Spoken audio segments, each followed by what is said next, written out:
boys and girls, ready for a fun story? This one's about Spookley, the square pumpkin. I love reading this one this time of year. I hope you enjoy it. It's written by Joe Toriano and illustrated by Susan Banta. This is the front cover, and this is the back cover. It's a paperback book. And here's the title page. The Legend of Spookley the Pumpkin, written by Joe Troiano and illustrated by Susan Banta. Names are hard to read sometimes, but I keep trying. One day in the pumpkin patch, the strangest little pumpkin hatched. Spookley wasn't like his friends. Where they had curves, he had ends. This is a rhyming book. Spookley was different. He was odd. He was rare. Spookley the pumpkin wasn't round. He was square. While the round pumpkins had fun rolling along, poor Spookley sat there shaped all wrong. He tried and tried with all his might, but he couldn't budge. He just sat tight. The other pumpkins teased him because he was square. Spookley wished he was round and could roll everywhere.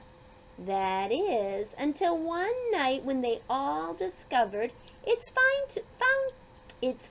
to be round when the weather is fair, but there are times it is better to be a square.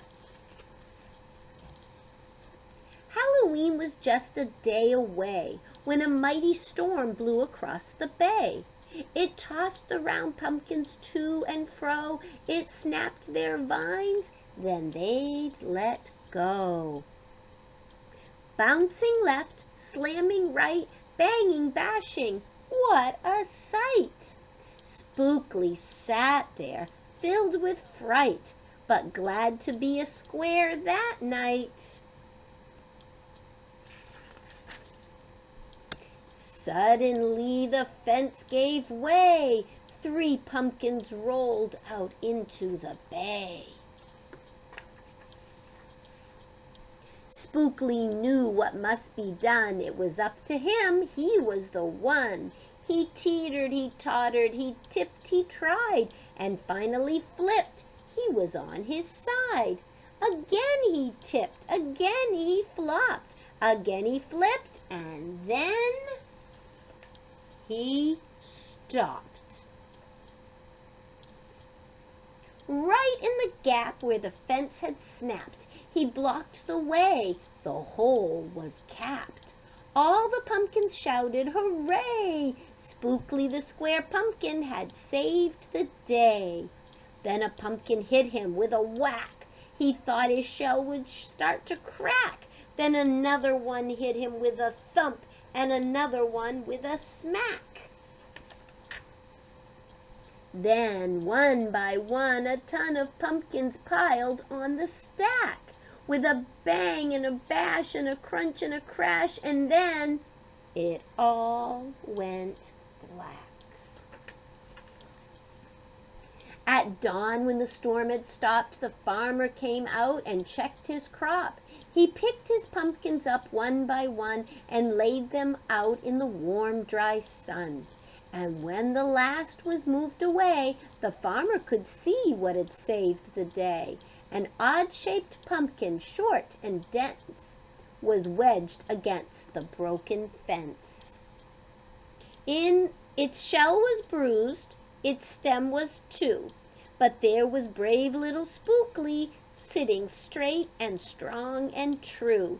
Right then and there the farmer knew of all the seeds he'd ever sown, Spookley's were the most special that he'd ever grown. And the next year, when it was time to sow, he sowed those seeds in every row. He watered and weeded and watched them grow, and oh, that morning about mid-June, when the pumpkin patch began to bloom, there were tiny pumpkins everywhere, hundreds and hundreds, most of them square. Some were cubes, and some rectangular. Some were flat, and others triangular. There was a bed of bright red ones and 2 rows of blue. There were polka dot pumpkins and rainbow ones too. There were thousands of colors and hundreds of shapes. Oh, what a garden variety makes!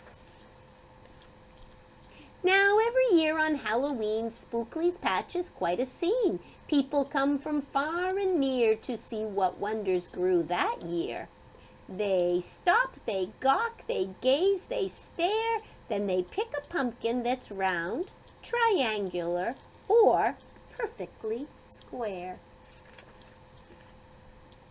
Now you know the story of how Spookley grew. Maybe someday, if you tell someone too, they'll go tell someone who tell another. And maybe one day we will all discover you can't judge a book or a pumpkin by its cover. Pretty cool, huh? They're not just round, are they? They're spheres because it's a 3-dimensional pumpkin. Those are spheres. Oh, and the square one, I would call that one a cube. Right. And this one here looks more like a rectangular prism. I love different shapes and different colors, and I hope you enjoyed that story about Spookley.